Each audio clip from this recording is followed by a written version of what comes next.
vamos a comenzar el cuarto tema del libro de Apocalipsis y vamos a estudiar las 7 iglesias, la primera parte de las 7 iglesias. Jesús le dio el mensaje a Juan, que estaba en la isla de Patmos, y le dijo que le escribiera a las 7 iglesias que se encuentran en Asia.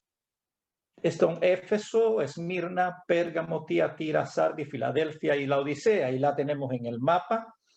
Ya nosotros hemos hablado sobre el santuario y vemos al lado derecho, arriba, el tabernáculo, el santuario donde dentro de las cortinas tienen el atrio, donde está el altar de sacrificio, el lavacro, y después vemos el santuario con el lugar santo y el lugar santísimo. Eso lo vimos en el recorrido a través del santuario. Y es importante, yo lo que hice fue transferir eso a como si fuera una cruz, porque nos sirve mucho. Y vamos a hacer un repasito del recorrido que hace Jesús a través del santuario durante el ministerio de Jesús. El campamento donde Jesús vivió una vida perfecta, donde estaba tejiendo el manto de justicia, el cual nos aplicará a todo aquel que cree en la muerte de Jesús en la cruz del Calvario, representado en el altar del sacrificio. Y sabemos que cuando Jesús murió en el altar de sacrificio, después resucita como símbolo del lavacro, hay una resurrección y asciende al cielo, donde se sienta en el trono de Dios junto a su Padre en el lugar santo.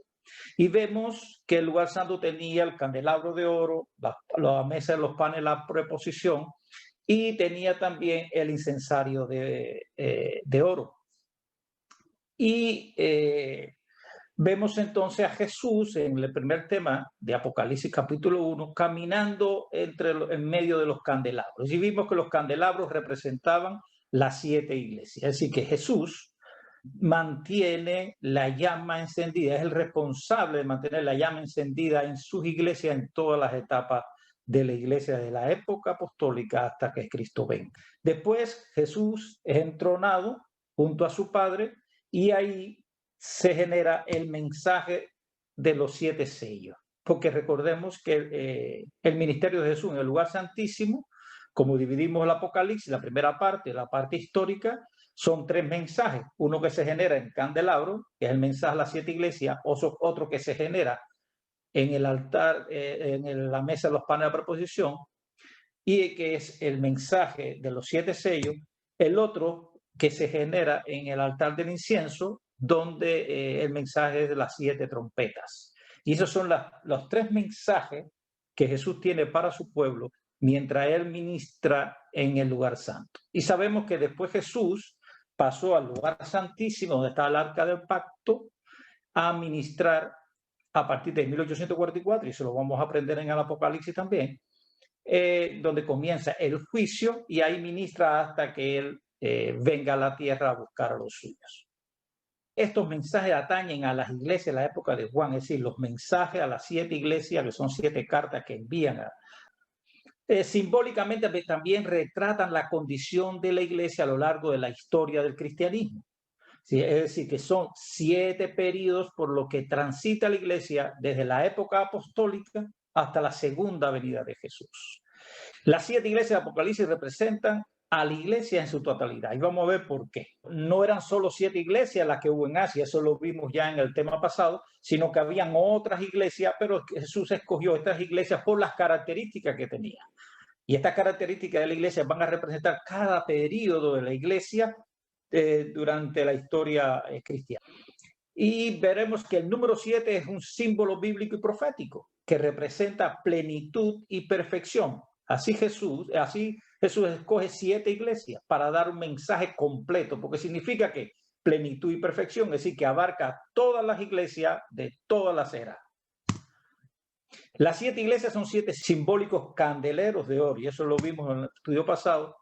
Y al finalizar, y esto es interesante, al finalizar cada mensaje a las iglesias dice cada vez la misma frase: el que tiene oído, oiga lo que el Espíritu dice a las iglesias, y lo dice en plural. Si fuera el mensaje a una iglesia determinada, no tenía por qué decir lo que el Espíritu dice a las iglesias, sino que el Espíritu dice a la iglesia. Así que el mensaje enviado, por ejemplo, a la iglesia de Éfeso va dirigido a todas las iglesias de su época histórica. igual que el mensaje que va dirigido a la Odisea es dirigido a toda la iglesia de la época de la Odisea y así las otras iglesias. A medida que avanza las descripciones de las 7 iglesias, encontramos una presencia cada vez más cercana del retorno de Jesús. Por ejemplo, en la primera, la segunda y la tercera no se menciona el retorno de Jesús. A partir de la cuarta, vemos que el retorno de Jesús se va mencionando y cada día más cerca, hasta el punto que en la última iglesia, que se llama la Odisea, dice: estoy a la puerta y llamo. Ya está a la puerta. Este mensaje a las iglesias tiene una estructura. Y el primero en la estructura es el destinatario. ¿Y cómo es? Dice: el pastor de las iglesias, porque siempre pone, y escribe al ángel de la iglesia de Efeso, escribe al ángel de la iglesia de Tiatira, y así va describiendo. Y sabemos que el ángel, que representado por las estrellas, significa a los líderes de la iglesia.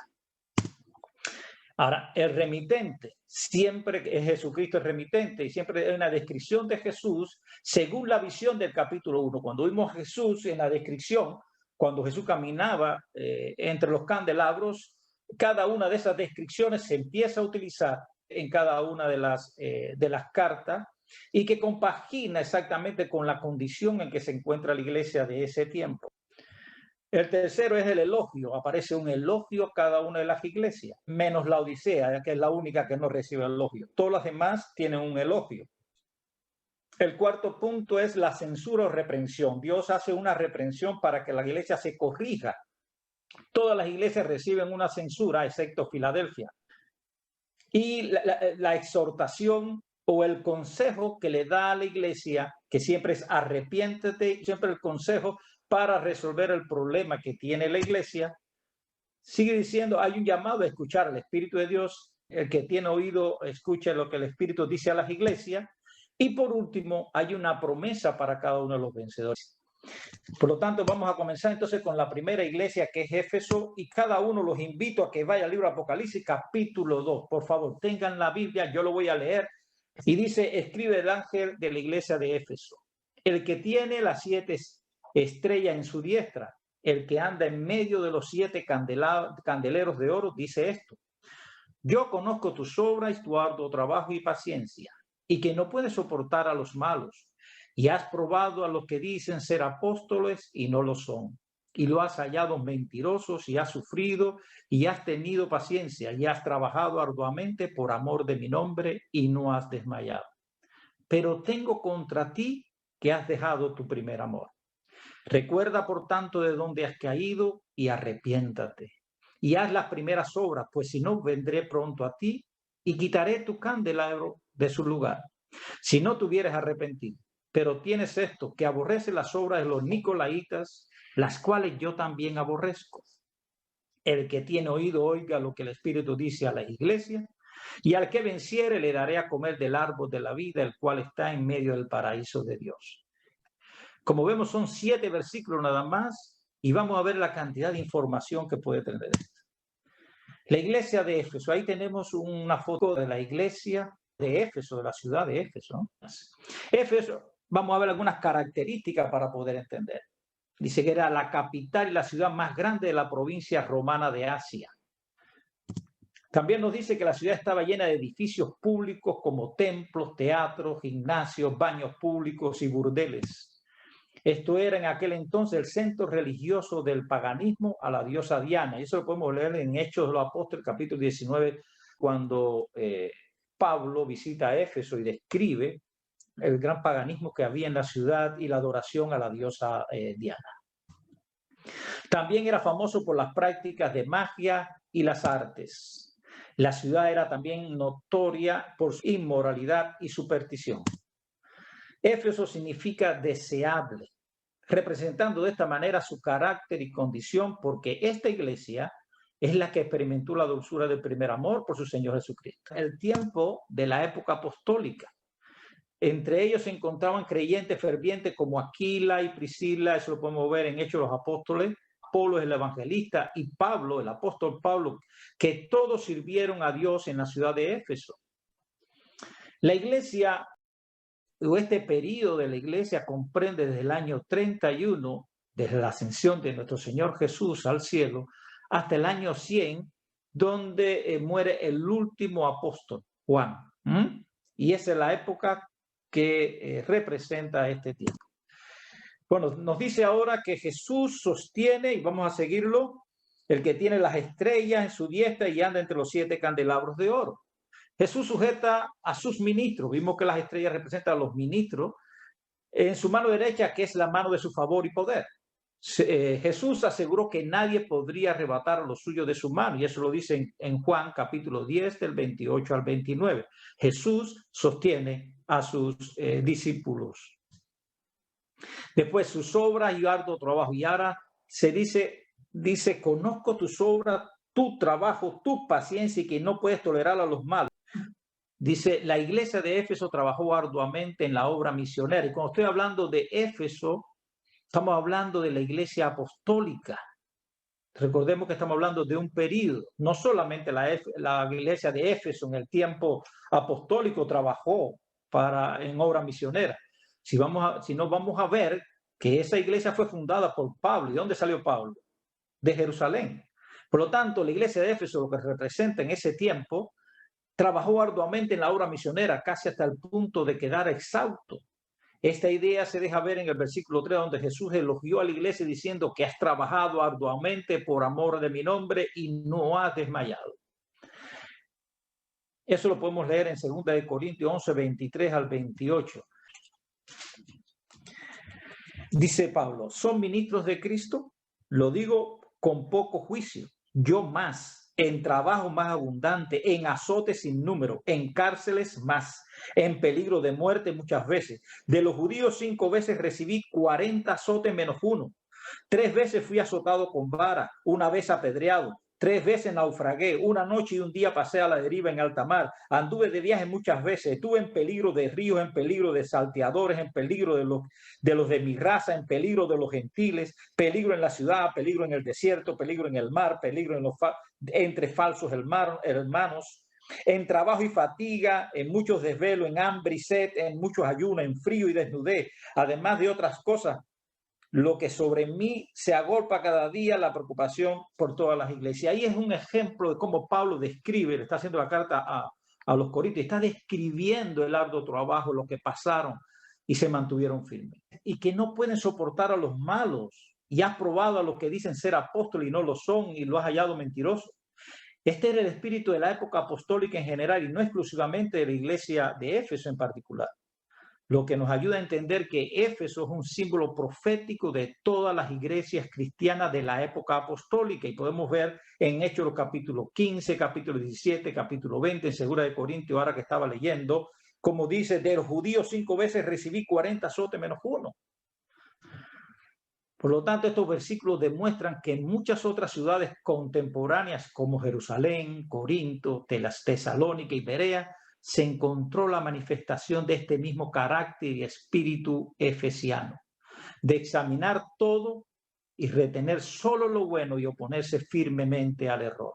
En este periodo de la iglesia, una gran obra misionera. Sabemos que el día del Pentecostés fue derramado el Espíritu Santo sobre los apóstoles, se llenaron con poder del Espíritu y empezaron a predicar. Y recordemos que ese fue el primer sermón de Pedro en Jerusalén y se convirtieron como 3,000 personas.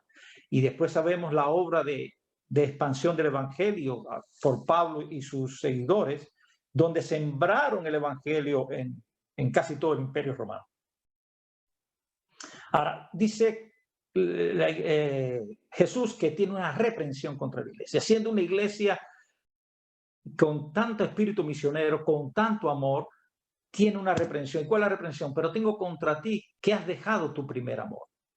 ¿Y qué significa dejar el primer amor? Bueno, esto lo podemos ver en matrimonios, por ejemplo, en parejas que cuando son novios se aman mucho, pero después que llevan mucho tiempo juntos es como que se pierde esa llama. ¿Y qué fue lo que sucedió con la iglesia? Cuando los testigos oculares de las maravillas de Jesús fueron muriendo, entraron a la iglesia muchas personas no verdaderamente convertidas y ese ardor y pasión por el trabajo para salvar a otros comenzó a disminuir. Y es lógico, cuando fueron muriendo todos los apóstoles poco a poco, los otros que iban entrando a la iglesia no habían tenido una experiencia personal con Cristo.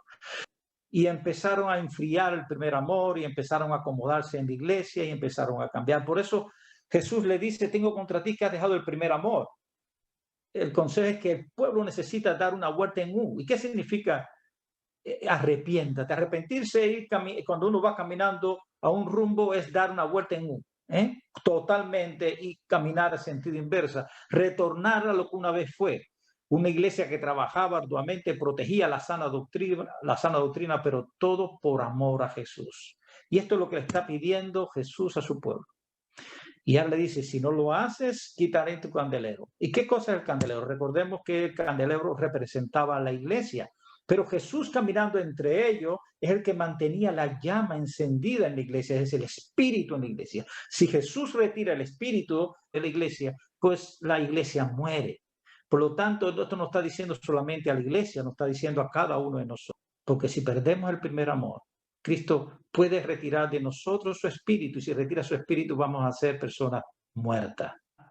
Pero tengo algo a favor tuyo. Pero tienes en tu favor que aborreces la práctica de los nicolaitas, que yo también aborrezco. Tienes algo a tu favor. ¿Y qué cosas son las prácticas de los nicolaitas? Vamos a ver qué cosas es eso. Según Hipólito e Ireneo, los nicolaitas eran seguidores de Nicolás, uno de los 7 diáconos que se mencionan en Hechos capítulo 6, versículo 5. Ahora, si esto es cierto, Nicolás apostató de la fe. Fue alguien que apostató de la fe. Y mira, ¿qué es lo que enseñaban los nicolaitas? Que existía un dualismo radical entre el cuerpo y alma. Es decir, el cuerpo es una cosa y el alma es otra. Nosotros tenemos que cuidar el alma, pero el cuerpo no importa. No importa lo que tú hagas con el cuerpo de todos modos va a morir, el alma es inmortal y por lo tanto, ¿qué sucede? Si yo soy salvo por fe, solamente por creer en Jesús y no importa lo que yo haga. Creían que nada de lo que hicieras con el cuerpo podía contaminar el alma. Eran dos cosas indistintamente. Enseñaban que los cristianos estaban libres de la ley y podían hacer como les placía. Yo soy salvo por fe, pero yo no tengo que cumplir la ley. ¿Les suena eso? Personas que dicen, yo soy salvo por fe, aleluya, pero yo no tengo que guardar la ley. Éfeso en el siglo I rechazaba a los nicolaitas. Es importante que Dios dice, pero tengo algo a favor tuyo, hay algo a favor tuyo, que rechazas a los nicolaitas, que yo también aborrezco.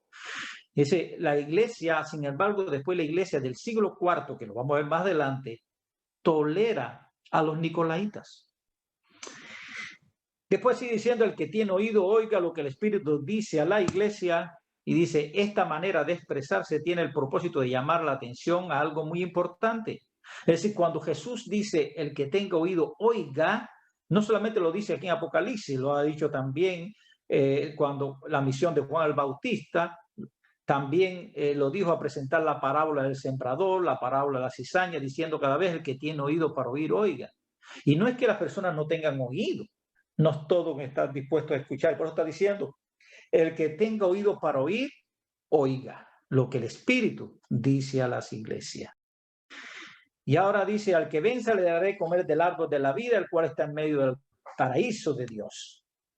Y ahora aquel que venza, que se mantenga firme, tiene la facultad de tener acceso al árbol de la vida. Recordemos que el árbol de la vida fue retirado del ser humano cuando nuestros padres Adán y Eva pecaron y fueron sacados del jardín del Edén para que no comieran del árbol de la vida y siguieran viviendo. También, claro, obviamente esta grandiosa promesa es para todos los vencedores de todas las épocas. Todos los vencedores de todas las épocas pues van a tener acceso al árbol de la vida y poder vivir eternamente. Hasta aquí la iglesia de Éfeso. Ahora vamos a entrar en la segunda iglesia que se llama Esmirna. Dice el mensaje, y escribe el ángel de la iglesia en Esmirna, el primero y el postrero, el que estuvo muerto y vivió, dice esto: yo conozco tu obra y tu tribulación y tu pobreza, pero tú eres rico. Y la blasfemia de los que se dicen ser judíos y no lo son, sino sinagoga de Satanás. No temas en nada lo que vas a padecer.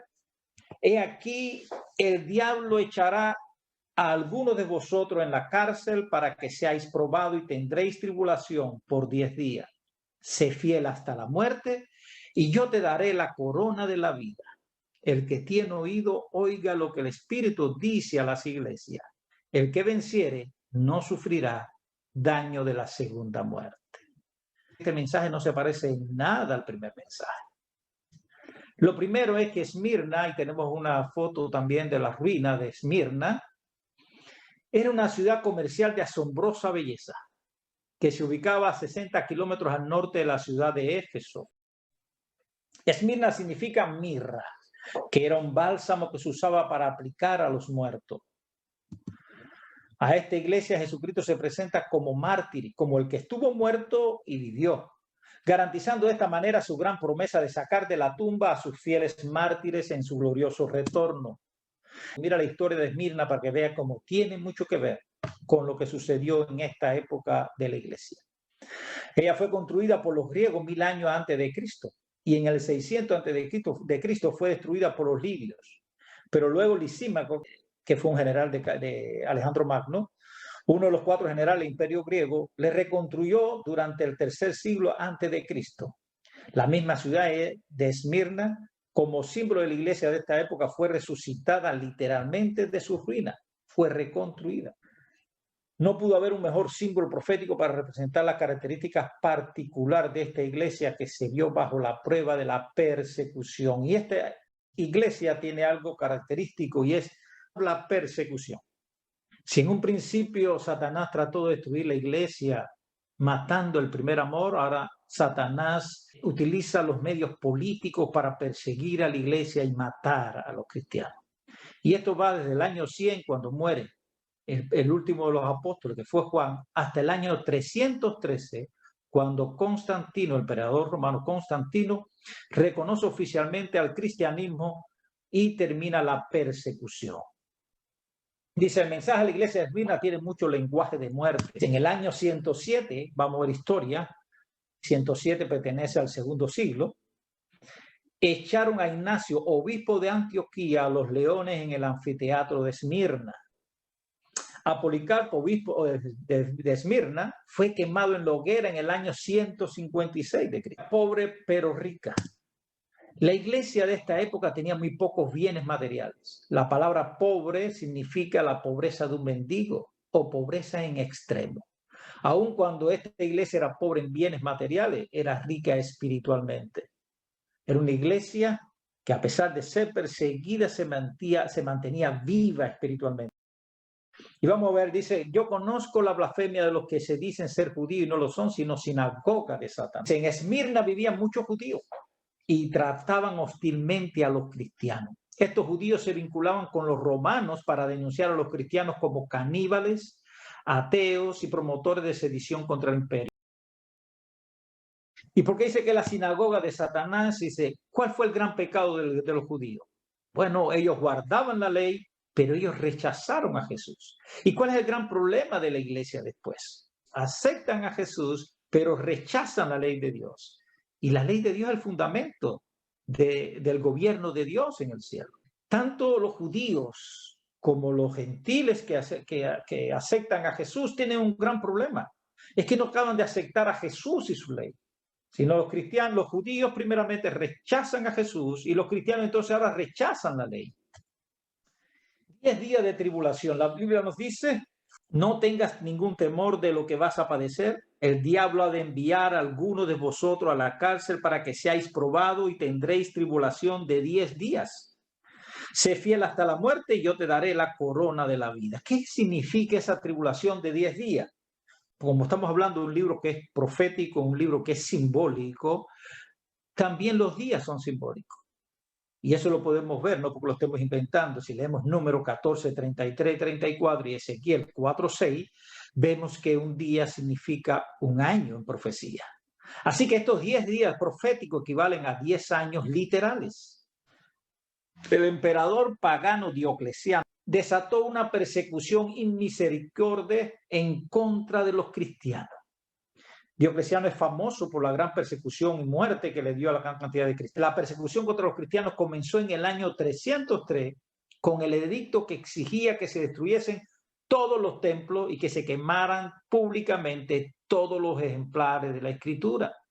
Los cristianos perdieron su estatus civil y la protección que les ofrecían las leyes.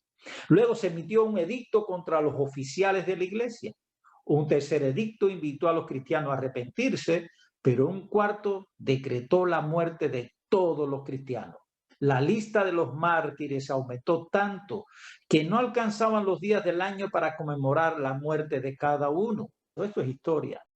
Este periodo de persecución concluyó finalmente cuando el emperador Constantino firmó el edicto de tolerancia en el año 313 de Cristo, que se conoce como el Edicto de Milán.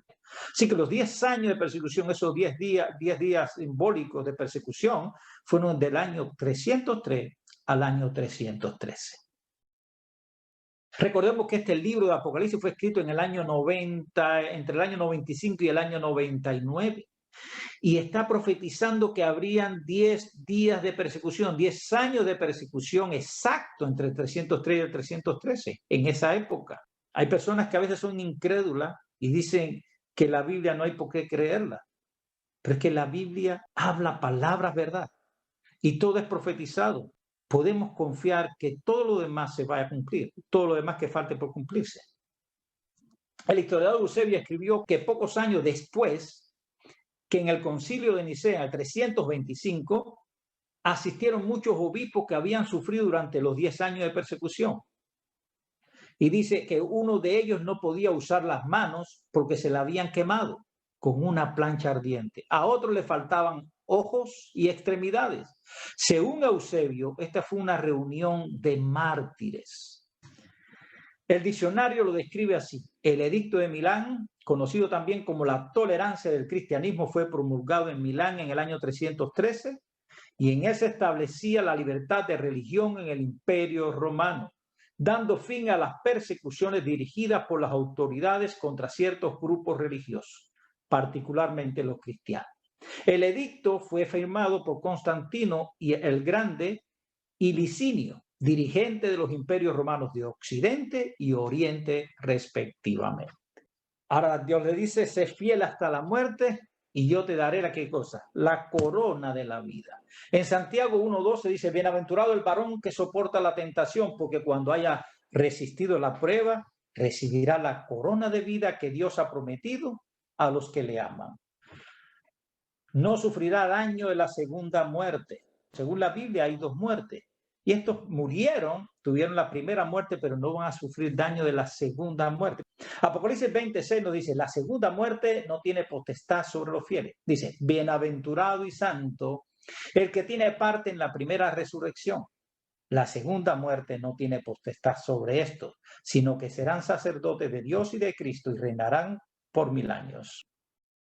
El Imperio Romano asesinó a miles de cristianos, pero estos sufrieron tan solo la muerte primera, de la cual habrá una resurrección cuando Cristo venga. En Apocalipsis 21:8 dice que solo los impíos sufrirán la muerte segunda, pero dice: pero los cobardes e incrédulos, los abominables y homicidas, los fornicarios y hechiceros, los idólatras y todos los mentirosos tendrán su parte en el lago que arde con fuego y azufre, que es la muerte segunda. Habrá una segunda resurrección y habrá una muerte segunda que será la muerte eterna. Pero los hijos de Dios, si mueren en la fe, van a tener la esperanza de la resurrección y la vida eterna. Parece que la estrategia de Satanás no dio todo el fruto que pensaba. Trató de destruir la iglesia en este segundo siglo a partir de persecuciones y muerte y encarcelamiento y martirio. Pero no lo logró, porque Constantino no es porque amara a los cristianos, simplemente cuando él llega al poder y ve que cada día los cristianos, a pesar de la persecución, iban apareciendo más, y dentro también de la corte real aparecían más cristianos, es como si estuvieran regando una semilla. Entonces se toma una nueva estrategia. Satanás siempre usa alguna estrategia para destruir al pueblo de Dios. Si la muerte y la persecución no da resultado, entonces trataremos de infiltrarla. Vamos a ver qué pasó ahora en la próxima iglesia, que es Pérgamo. Pérgamo. Y escribe al ángel de la iglesia en Pérgamo: el que tiene la espada aguda de 2 filos dice esto: yo conozco tus obras y donde moras, donde está el trono de Satanás, pero retienes mi nombre y no has negado mi fe, ni aun en los días en que Antipas, mi testigo fiel, fue muerto entre vosotros, donde mora Satanás. Pero tengo unas cosas contra ti, que tienes ahí a los que retienen la doctrina de Balaán, que enseñan a Balac a poner tropiezos ante los hijos de Israel, a comer de cosas sacrificadas a los ídolos y a cometer fornicación. Y también tienes a los que retienen la doctrina de los nicolaitas, la que yo aborrezco. ¿Recuerdan cómo Éfeso, la primera iglesia, aborrecía a los nicolaitas? Y cómo ya en esta iglesia ellos retienen la doctrina de los nicolaitas, que dice Jesús que él aborrece. Ya le dice, por tanto, arrepiéntate, pues si no, vendré a ti pronto y pelearé contra ellos con la espada de mi boca. El que tiene oído, oiga lo que el Espíritu dice a las iglesias. Al que venciere daré a comer del maná escondido y le daré una piedrecita blanca. Y en la piedrecita escrito un nombre nuevo, el cual ninguno conoce, sino aquel que lo recibe. Pérgamo debió haber sido una ciudad majestuosa, bella, por la altura en que está. Dice, la ciudad de Pérgamo quedaba en un cerro alto y escarpado. 3 lados de la elevación era casi perpendicular y el otro tenía un camino empinado y angosto que llevaba a la cima y que los habitantes podían fortificar y protegerse fácilmente. Así que era una ciudad que era casi inexpugnable. Los habitantes consideraban que la ciudad era una fortaleza inexpugnable. La única forma en que podía caer la ciudad era por traición de dentro. Astucia y artificio, así como cayó la antigua ciudad de Troya. Es decir, no puedo de frente, no puedo luchar contra ella, pero si la penetro, puedo destruirla. Pérgamo era además la sede del antiguo culto babilónico al sol. Cuando los caldeos, que son los babilónicos, fueron derrotados por los medo-persia, sabemos la historia en Daniel, Babilonia, Medo-Persia, Grecia y Roma, son los 4 imperios que se sucedieron. Sabemos que cuando los Medo-Persia atacaron y tomaron Babilonia, huyeron a Asia Menor, donde establecieron su colegio central en la altiva ciudad de Pérgamo, hacia donde se mudaron los sacerdotes y todos los adivinos y todo su culto y su religión. ¿Dónde se mudó? Y específicamente a la ciudad de Pérgamo. Y vamos a ver, Pérgamo era el centro universitario de Asia Occidental. Tanto Homero como Heródoto estudiaron y escribieron allí. Había en la ciudad una gran biblioteca que contenía más de 200.000 tomos y era sobrepasada tan solo por la biblioteca de fama mundial de Alejandría. El templo de Zeus se encontraba allí y estaba dedicado a Asclepius, el dios serpiente. Dice, en 1871 los arqueólogos descubrieron el altar de Zeus que llevaba la inscripción Zeus Seter, que significa Zeus Salvador. Al dios serpiente también se le llamaba el gran médico. En el templo se guardaba y adoraba una serpiente viva. Y se han encontrado muchas monedas en la antigua ciudad y en un lado de la moneda se halla una serpiente enrollada en una vara semejante al logo que hoy simboliza la profesión de la medicina. Esta iglesia se extiende desde el año 313, que es el edicto de Milán, el edicto de Constantino, hasta el año 538, donde se establece el papado del Vaticano, es decir, donde se establece el poder del papado. El de la espada de 2 filos. Escribe el ángel de la iglesia que tiene la espada aguda de 2 filos, dice esto. ¿Qué significa la espada de 2 filos? Nosotros lo hemos visto anteriormente, que representa la palabra de Dios. Está en Hebreos 4, 2 y 3. En el contexto de la iglesia de Pérgamo, la espada era remedial, mientras que en Apocalipsis 19 era redistributiva. ¿Qué significa esto? Que ahora aquí en Pérgamo, cuando aparece la espada, es como quien dice, utiliza la espada, utiliza la palabra de Dios para que puedas remediar tu problema. Eso es lo que le está diciendo. Pero si no remedias tu problema, la espada te puede dar ¿qué? Castigo, va a darte retribución por lo que hagas. Es decir, la iglesia de Pérgamo podía obedecer la palabra de Dios como remedio para sus males, pero si no lo hacía, tendrá que enfrentarse al castigo de la espada cuando Cristo venga. El trono de Satanás sigue diciendo, conozco que habitas donde está la silla de Satanás y con todo permaneces fiel a mi nombre. El trono de Satanás. Nosotros vimos allí que los babilónicos de Nabucodonosor tenían un sistema religioso dirigido por magos, astrólogos y adivinos que extendían y perpetuaban la falsa religión del imperio.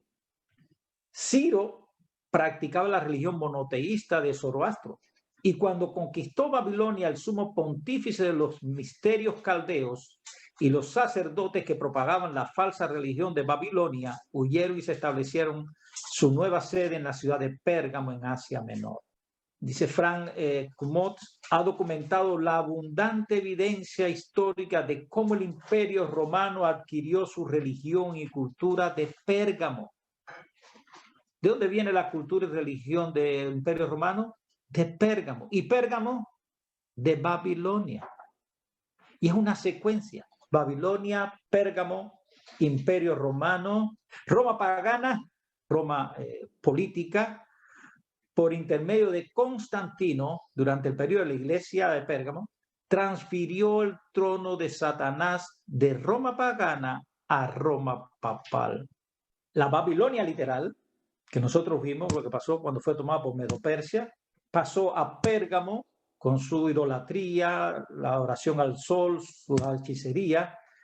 De ahí pasó a la Roma pagana, es decir, la Roma imperial, y la Roma imperial se la cedió ¿a quién? A la Roma papal, a través del poder del Vaticano, la unión de la Iglesia y el Estado. Recordemos que el papado ha sido durante toda la Edad Media un poder político religioso. La falsa religión del imperio se infiltró a la Iglesia durante la época de Constantino. ¿Y cómo Constantino hizo esto? ¿Y por qué Constantino hizo esto? Constantino era un brillante comandante militar y comprendía que no podía existir la estabilidad política sin la unidad religiosa. Había un problema. Estaban los cristianos, él hizo el edicto, no porque amara a los cristianos, él quería pacificar su imperio, él quería unificar su imperio, él quería poder. Hasta el punto se describe que Constantino dice que tuvo un sueño, él iba a una batalla y tuvo un sueño, y en el sueño vio una cruz. Y dijo, bueno, voy a la batalla. Si gano la batalla, voy a creer entonces en el cristianismo. Y eso fue, ganó la batalla, y eso fue lo que hizo cambiar a Constantino, que supuestamente se convirtió por Cristo. Constantino nunca se convirtió al cristianismo. Sigue diciendo, para lograr esto se requería una unión entre el paganismo y el cristianismo. El paganismo no es que no crea en nada, es que tenía su idolatría, tenía sus religiones falsas, todo esto que viene de Pérgamo, de la ciudad de Pérgamo, que viene de Babilonia, todo esto, la adoración al día del sol, a tal punto que Constantino hizo una ley dominical donde obligaba a todo el mundo a descansar en el día del sol, el domingo. El imperio necesitaba una religión ecuménica, una unión en una sociedad multicultural. Dice, el cristianismo debía transformarse a fin de que los paganos estuvieran dispuestos a convertirse. Claro, eso se llama sincretismo religioso. Si los cristianos eran capaces de asimilar la cultura pagana, pues entonces era mucho más fácil a los paganos convertirse al cristianismo y hacer una sola religión en el imperio. Y eso fue realmente lo que sucedió. Y mira lo que sucede. El cardenal Henry Newman admitió que el papado recibió sus prácticas religiosas del paganismo. Eusebio nos dice, que es un historiador, que Constantino, a fin de recomendarle la nueva religión a los paganos, le incorporó al cristianismo los ornamentos externos a los cuales los paganos estaban acostumbrados. El uso de templos, los majestuosos templos. Los cristianos no tenían majestuosos templos. Si leemos en Hechos, los apóstoles se reunían en las casas. Jerusalén tenía un templo y ellos se reunían en las sinagogas, en la familia, en las casas. Si leemos, y todos los creyentes estaban unidos y tenían todas las cosas en común. Esto es capítulo 2. Vendían sus posesiones y bienes y las repartían todos según la necesidad de cada uno. Seguían reuniéndose cada día en el templo y en las casas partían el pan y comían juntos con alegría y sencillez de corazón y alababan a Dios y disfrutando la simpatía de todo el pueblo. Pero después, ¿qué aparece? Los grandes templos paganos. Como vemos, todas las iglesias católicas son grandes templos paganos, con símbolos paganos. Dice, el uso de templos dedicados a santos y ornamentados en ciertas ocasiones con ramas de árboles, incienso, lámparas y velas, el agua bendita, los días y las temporadas santas, el uso de calendarios, las procesiones, las vestiduras sacerdotales, el anillo matrimonial, el mirar hacia el oriente, posteriormente las imágenes de todos, son todos de origen pagano y han sido santificados por una adopción en la iglesia. Henry Cardenal Newman lo hizo un cardenal, no estamos inventándolo. Como todas esas idolatrías, todo esto de Babilonia llega a la iglesia católica, apostólica y romana. Es por eso que se dice que es Babilonia la grande. Eso lo vamos a estudiar. ¿Por qué se le llama Babilonia? Hay un elogio a quién. Porque aquí es donde el gran problema es que aquí confunden. El elogio es para la iglesia. ¿Quién es la iglesia? La iglesia son aquellos los cuales no se han corrompido, aquellos que se mantenían fiel a la doctrina. Y por eso es que dice, con todo permanece fiel a mi nombre y no has negado mi fe ni aun los días de Antipas, mi testigo fiel que fue muerto entre vosotros donde mora Satanás. Dice, Cristo elogia a esta iglesia, a los que retienen su nombre y a los que no negaron la fe de Jesús. Es la iglesia en la que Cristo menciona a su fiel testigo y mártir Antipas, quien murió durante la época de Pérgamo donde mora Satanás, es decir, en Roma. ¿Sabes algo? A Roma se le llama Babilonia. La segunda carta de Pedro, capítulo 5, mira lo que dice Pedro. Por medio de Silvano, quien tengo hermano fiel, que escribe brevemente para animarlo y testificar que está en la gracia, en la que está en la verdadera gracia de Dios. Dice, la iglesia que está en Babilonia, elegida junto con vosotros, y Marco, mi hijo, os saludan. ¿Sabe cuál es la iglesia que se llamaba Babilonia? A la iglesia de Roma. Antipas está compuesto por dos palabras, anti y pa, que significa contra, en contra del padre o en contra del papa. Así que esto es una historia, dice que Antipas fue introducido dentro de como de un becerro de bronce y lo calentaron y murió dentro, calcinado dentro de ese ornamento, ¿no? Pero además de eso, la palabra Antipas significa eso, antipapa.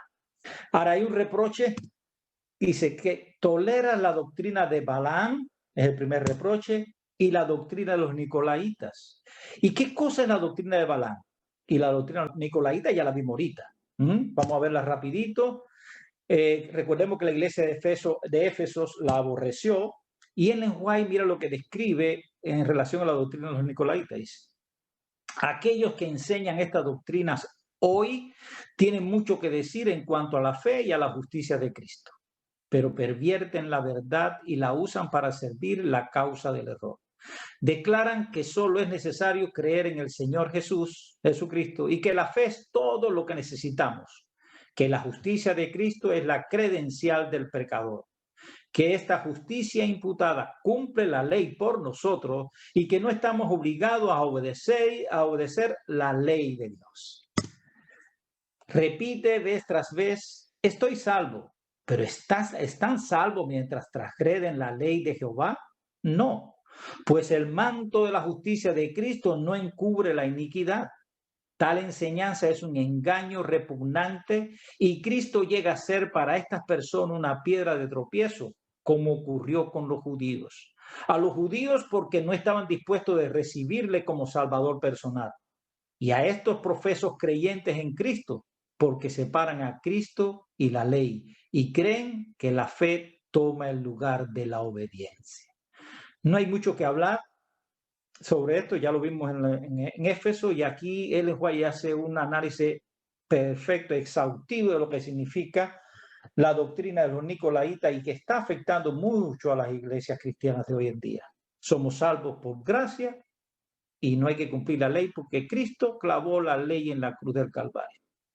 Él la cumplió por nosotros. Y la doctrina de Balaam, vamos a ver qué significa la doctrina de Balaam. La Biblia es su propio intérprete y hay una historia sobre Balaam en el Antiguo Testamento. Así que si queremos entender, tenemos que ir a la historia de Balaam. Y cuando el pueblo de Israel salió de Egipto y que iba a tomar posesión, pues entonces había un rey en Moab, a un rey el cual se angustió mucho, y dice en Números 22:3, y Moab tuvo gran temor a causa del pueblo porque era mucho, y se angustió Moab a causa de los hijos de Israel. Balaam era un profeta de Dios, y ahora Balac llama a Balaam y le dice que maldiga al pueblo de Dios. Y se lo pide 4 veces. Pero cada vez que iba a maldecir al pueblo de Israel, no podía maldecirlo. Fracasó 4 veces, no pudo.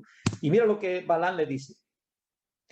Si Balac me diese su casa llena de plata y oro, yo no podré traspasar el dicho de Jehová para hacer cosa buena ni mala de mi arbitrio.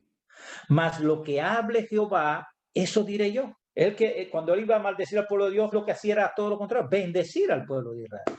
Era un profeta de Dios.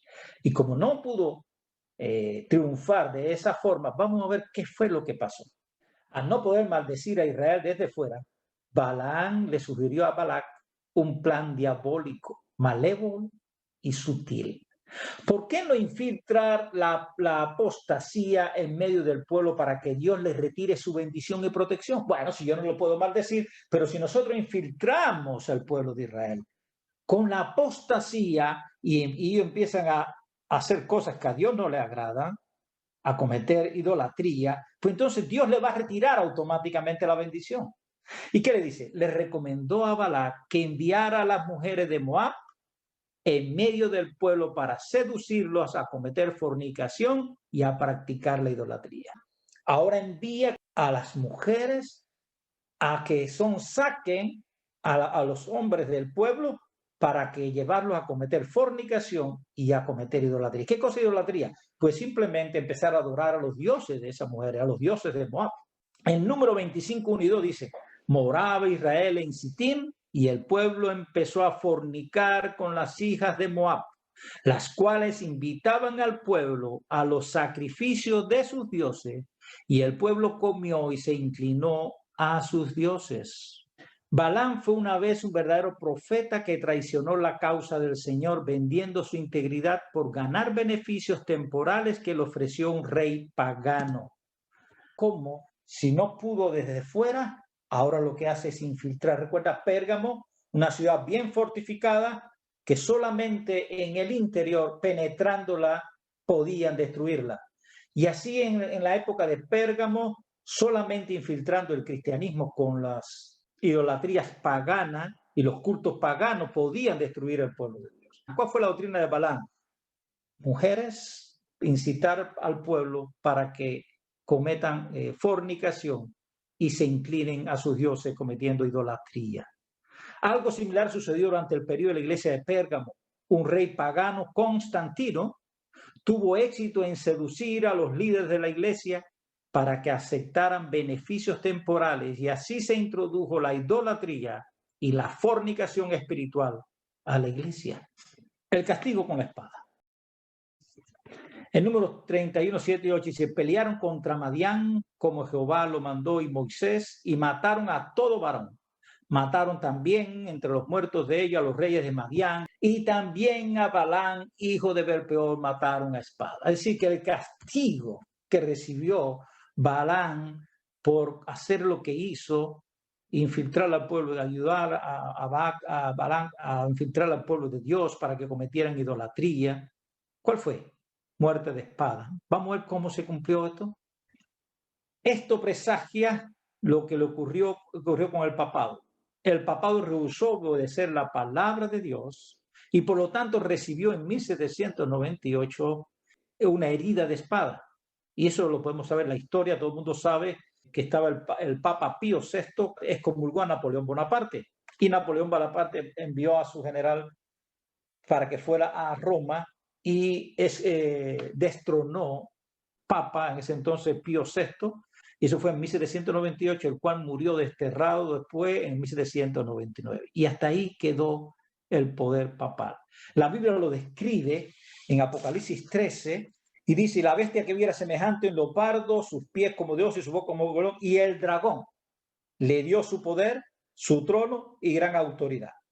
Y una de sus cabezas parecía herida de muerte, pero su herida mortal fue sanada. Recibió una herida de muerte, pero su herida mortal fue sanada. ¿Y quién niega eso cuando vemos al papado hoy en día? El poder que tiene el papado hoy en día. Y no el que tiene, el que va a tener. Así que tuvo una herida mortal en 1728 como Balaam, recibió muerte de espada. Pero además, cuando vuelva a resurgir, va a recibir otra herida mortal, pero esta va a ser para siempre. En Apocalipsis 13:10, bueno, te dice, si alguno lleva en cautividad, va en cautividad. Si alguno mata espada, espada debe ser muerte. Ahora dice, al que venciere daré a comer del maná escondido. Siempre Dios ha tenido un remanente que no se dejó llevar por esas insinuaciones, que no cedió ante la penetración a la iglesia y a la blasfemia en la iglesia. Y el maná representa el alimento espiritual del pueblo de Dios. Dios siguió con su pueblo y no abandona a su pueblo. Y le daré una piedrecita blanca y en la piedrecita escrito un nombre nuevo. ¿Qué significa esto? Apocalipsis 14:1 dice, después miré y aquí el Cordero estaba en pie sobre el monte Sión y con él 144,000 que tenía el nombre de él y el de su padre escrito en la frente. ¿Cuál es el nombre nuevo? Pues el nombre de Jesús y el de su padre escrito en la frente. ¿Y qué significa la piedrecita blanca? En aquel tiempo es como decir la medalla de oro hoy. Aquellos que ganaban una competición, se le daba una piedrecita blanca donde tenía el nombre, era como decir la medalla que le pusieron hoy. O en un juicio habían dos piedrecitas, una blanca y una negra, y si era absuelto le daban la blanca, y si era culpable le daban la negra. Ese era un símbolo. Hasta aquí la iglesia de Pérgamo, y vamos a entrar a la iglesia de Tiatira. ¿Qué cosa ustedes creen que sea la iglesia de Tiatira? Pues bueno, el resultado de la penetración de la iglesia. ¿Y en qué se convierte la iglesia de Dios? Tiatira. Y escribe el ángel de la iglesia en Tiatira. El Hijo de Dios, el que tiene ojos como llamas de fuego y pies semejante al bronce bruñido, dice, yo conozco tus obras y tu amor y fe y servicio, tu paciencia y que tus obras postreras son más que las primeras. Y recordemos que este es un mensaje a la iglesia de Dios. ¿Quién es la iglesia de Dios? Pues aquellos que se mantienen, ¿qué? Yo conozco tus obras y amor y fe. Esos que mantienen la fe, el amor de Cristo, que siguen sirviendo con paciencia. Y ahora dice algo interesante, y conozco que tus obras postreras son más que las primeras. Pero tengo unas cosas contra ti, le dice, que toleras a esa mujer Jezabel. ¿Cuál es el gran problema del pueblo de Dios? En que tolera a quién? A una mujer que se llama Jezabel, que se dice que ser profetiza, enseñe y seduzca a mi sierva a fornicar y a comer cosas sacrificadas a los ídolos. ¿Recuerdan lo que pasaba en la iglesia anterior? Cómo entraron las mujeres para que los hombres cometieran fornicación y adoraban a sus dioses y cometieran idolatría. Ahora vemos a Jezabel que eso es lo que hace. Enseña y seduzca a mis siervos a fornicar y a comer cosas sacrificadas a los ídolos. Y le he dado tiempo para que se arrepienta. Dios es un misericordioso. Y le dice a Jezabel, te doy un tiempo para que te arrepientas. Pero no quiere arrepentirse de su fornicación. No quiere. He aquí, yo la arrojo en cama y en gran tribulación a los que con ella adulteran. No solamente a ella, sino a los que con ella adulteran. Si no se arrepienten de la obra de ella, y a sus hijos, porque tiene hijos, heriré de muerte, y todas las iglesias sabrán que yo soy, no está diciendo que la iglesia de Tiatira sabrá, dice, todas las iglesias sabrán que yo soy el que escudriña la mente y el corazón, y os daré a cada uno según vuestras obras. Pero a vosotros y a los demás que están en Tiatira, a cuantos no tienen esa doctrina, y no han conocido lo que ellos llaman la profundidad de Satanás, yo os digo, no os impondré otra carga, por lo que tenéis retenerlo hasta que yo venga.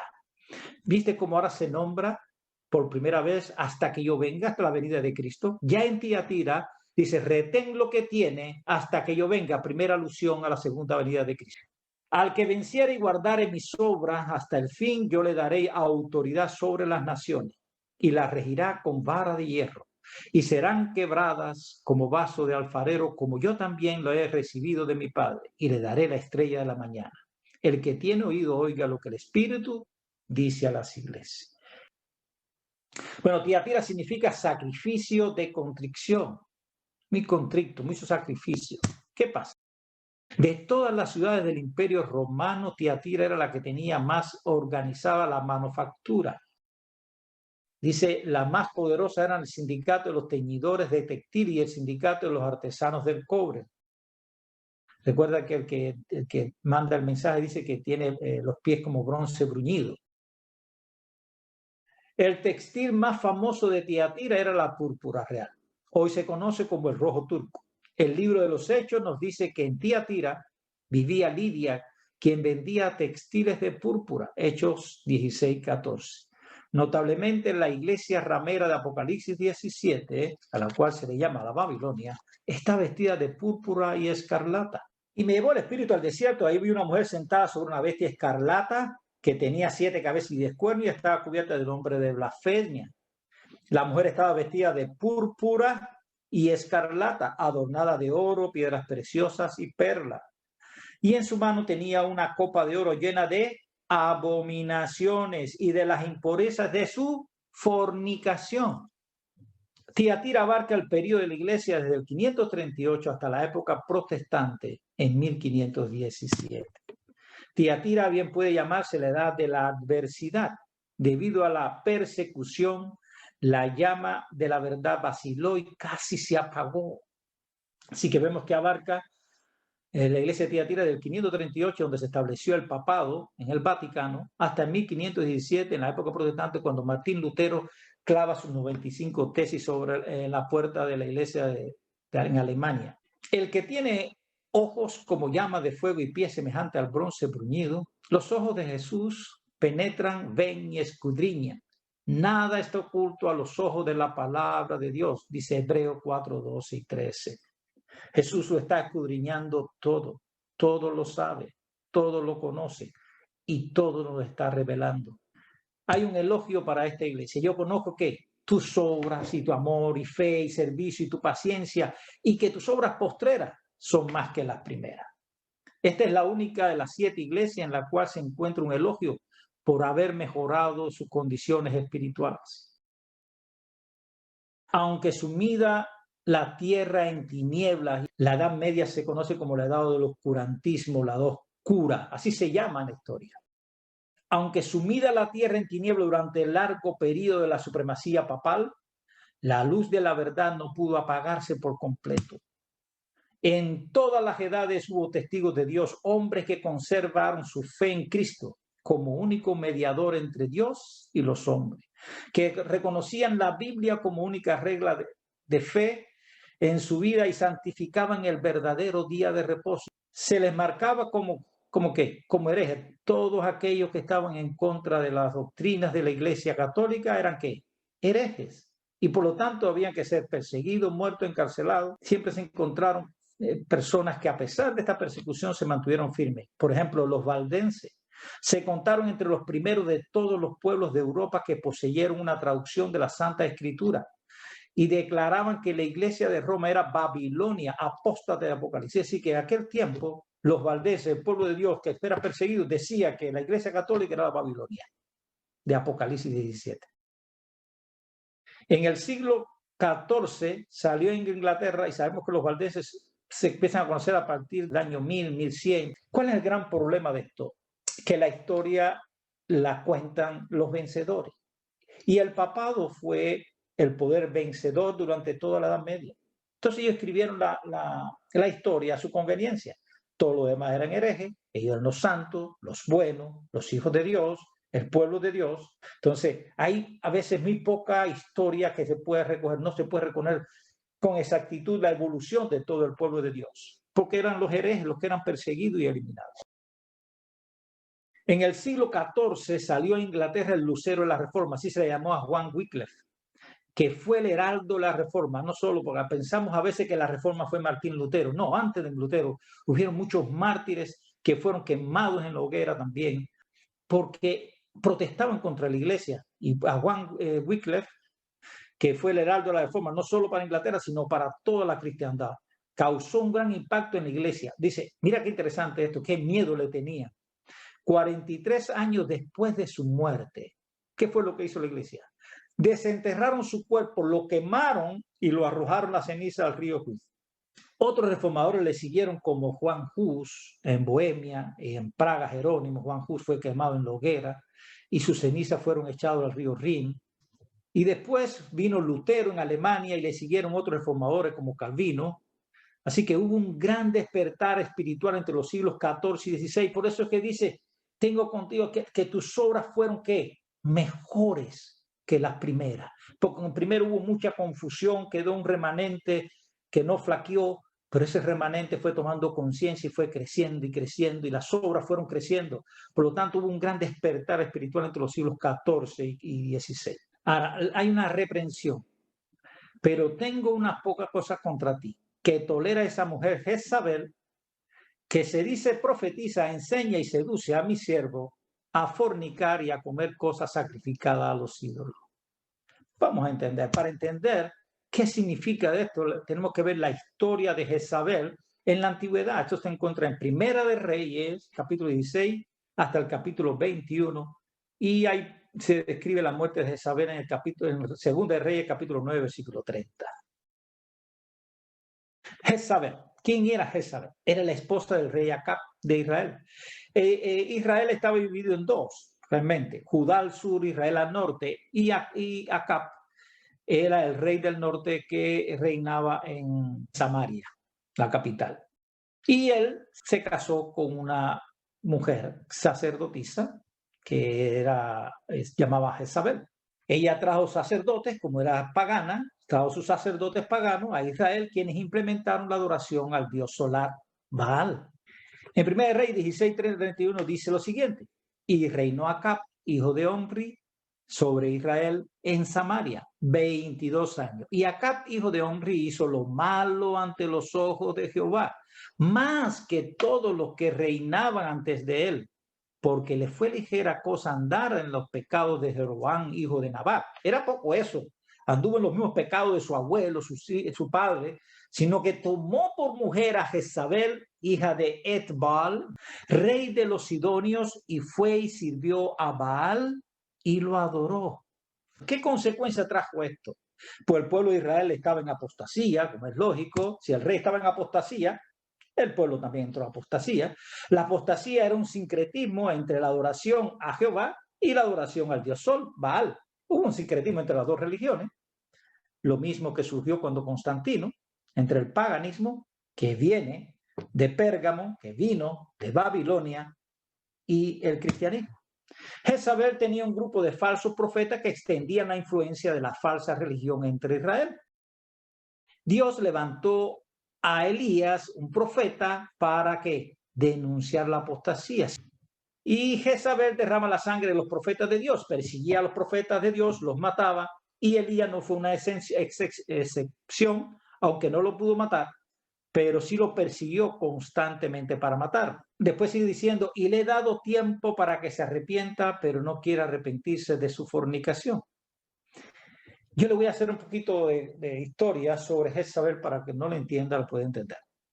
Bien, Acab se casa con Jezabel, que adoraba a Baal, y ella implementa la religión de Baal dentro de Israel.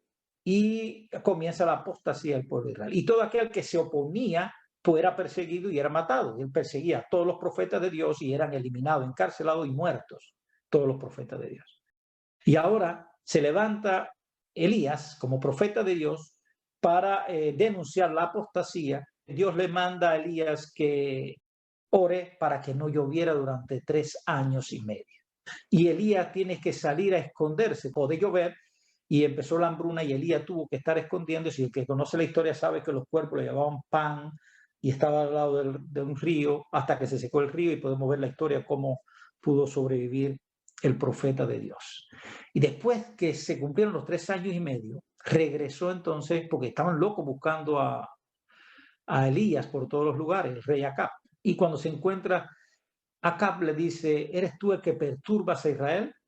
Y Elías le dice, yo no soy el que perturba a Israel, sino tú y Jezabel son los que están perturbando a Israel. Y entonces incitó, le dijo, trae los profetas de Baal y vamos a ver aquí cuál es el Dios que responde. Cada uno va a hacer un altar de sacrificio y vamos a sacrificar un buey, y sobre el que caiga rayo, Dios que responda y caiga un rayo del cielo que queme la ofrenda, ese es el Dios que responde. Y entonces digo, bueno, te doy el turno a ustedes. Y se lo dio y empezaron los profetas de Baal, arreglaron bien el altar del sacrificio, pusieron ahí la víctima y empezaron a adorar y a gritar y a escandalar, y no respondía Dios Baal, no respondía.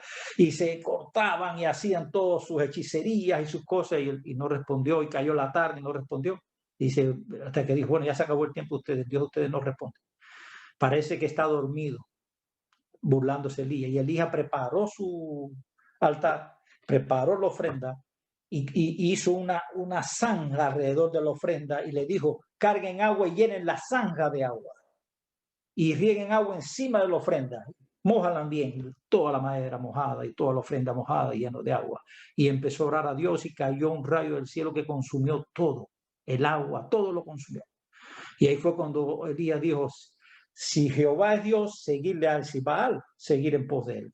Y entonces ahí el pueblo se juntó a Elías y Elías mandó que mataran a todos los profetas de Baal.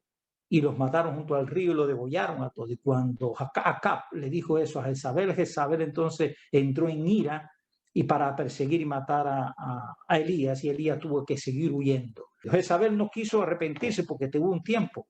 Ese tiempo de 3 años y medio donde no había sequía, que Dios se apartó, que se apartó el profeta para que se arrepintiera, ella no se quiso arrepentir. Elías huye y se esconde durante este periodo. Dice, apártate de aquí, vuélvete al oriente y escóndete en el arroyo de Querit, que está frente al Jordán, en 1 Reyes 17:3. Dios siempre tiene un remanente fiel.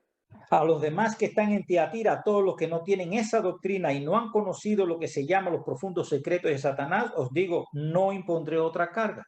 Dios siempre tiene un remanente fiel. Por ejemplo, en 1 Reyes, también Dios tenía en el tiempo de Elías un remanente. Y decía, yo haré que queden en Israel 7,000 cuyas rodillas no se doblaron ante Baal y cuyas bocas no lo besaron. Y Jezabel no quiso arrepentirse. En 1 Reyes 21:23 dice, de Jezabel también ha hablado Jehová diciendo, los perros comerán a Jezabel en el muro de Jerzel.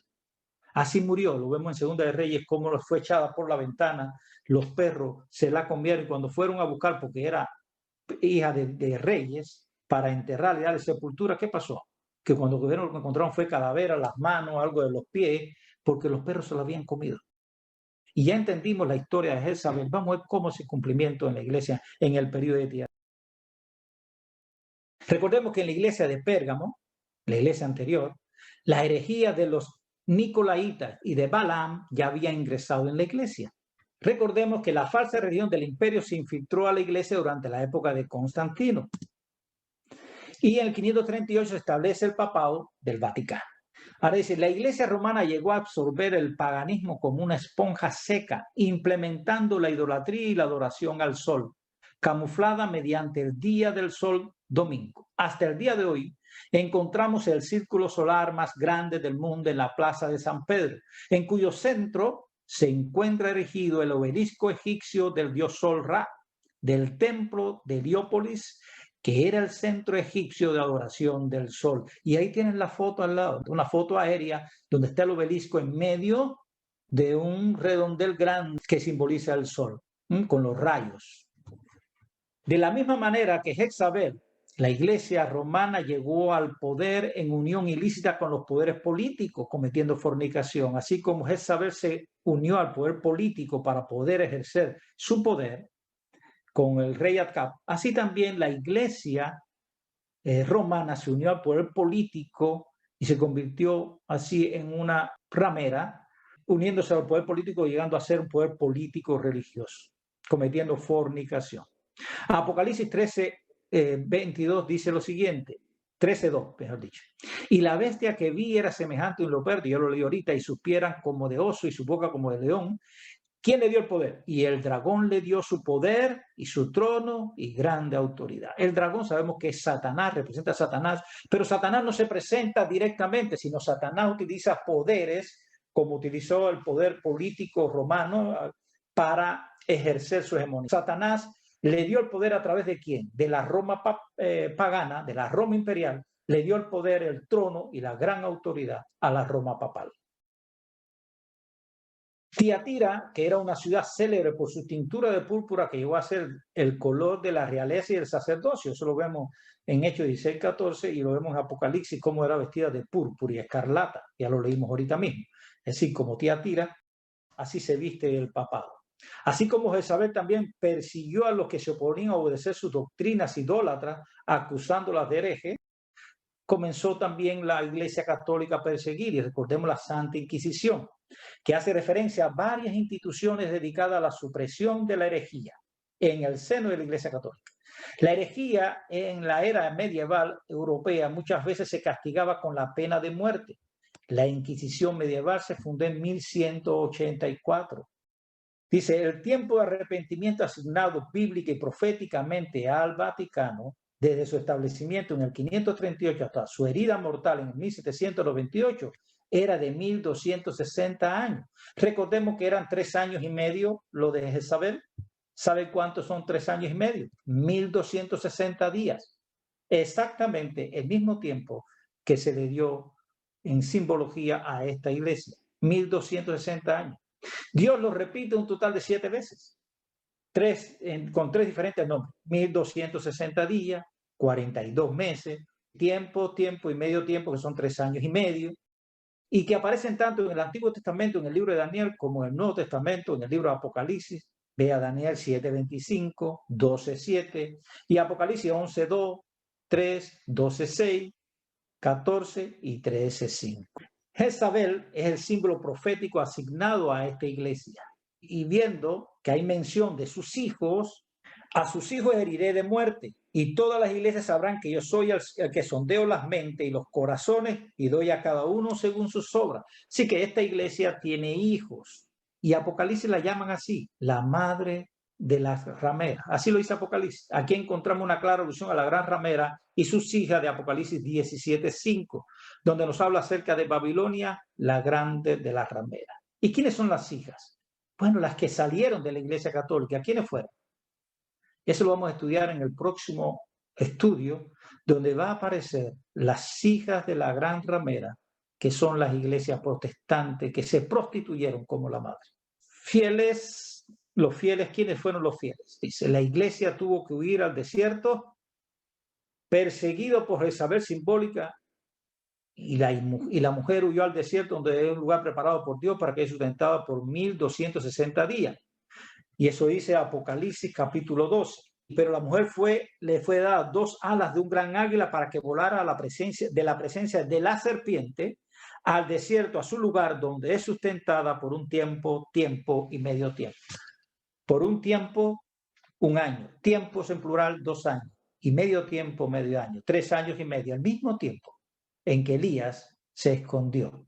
3 años y medio. 1260 días. El papado buscó al remanente por todas partes. Los valdenses y los albingenses son ejemplos patentes del odio de la iglesia de esa época. Vamos a hacer un resumen. Primero, las 7 iglesias del Apocalipsis representan a la iglesia en su totalidad, tanto las iglesias por épocas, pero representa a todas las iglesias. Segundo, las características de la iglesia representan las condiciones espirituales de cada periodo de la iglesia representada. Por ejemplo, la iglesia de Éfeso va dirigido a todas las iglesias de su época histórica, la apostólica. La iglesia de Éfeso, que fue la primera iglesia, que significa deseable, es la que experimentó la dulzura del primer amor y abarca el periodo desde el año 31 en que asciende Jesús al cielo y al año 100 con la muerte del último apóstol Juan. La iglesia de Esmirna es la iglesia perseguida, abarca el periodo del año 100 hasta el año 313, cuando el emperador Constantino firmó un edicto de tolerancia que se conoce como el Edicto de Milán, la tribulación de 10 años del 303 al 313. La iglesia de Pérgamo es la iglesia políticamente correcta. No, si tú te comportabas bien, no había problema. Si tú hacías todo lo que decía el Estado, no había problema. La falsa religión del imperio se infiltró a la iglesia durante la época de Constantino. Roma pagana, por intermedio de Constantino, transfirió el trono de Satanás de Roma pagana a Roma papal. Tiatira es la iglesia. El remanente de Dios fue perseguido, por lo que tuvo que sobrevivir escondido en lugares remotos como las montañas del Piamonte, que es una región de la Italia noroccidental en la frontera con Suiza y Francia, y debido a la persecución desarrollada por la Jezabel simbólica, es decir, el papado del Vaticano, a pesar de la persecución y los mártires, que se mantuvo viva la llama del espíritu y representa el periodo desde el 538, cuando el papado tomó el poder político religioso, hasta la Reforma protestante en el año 1517.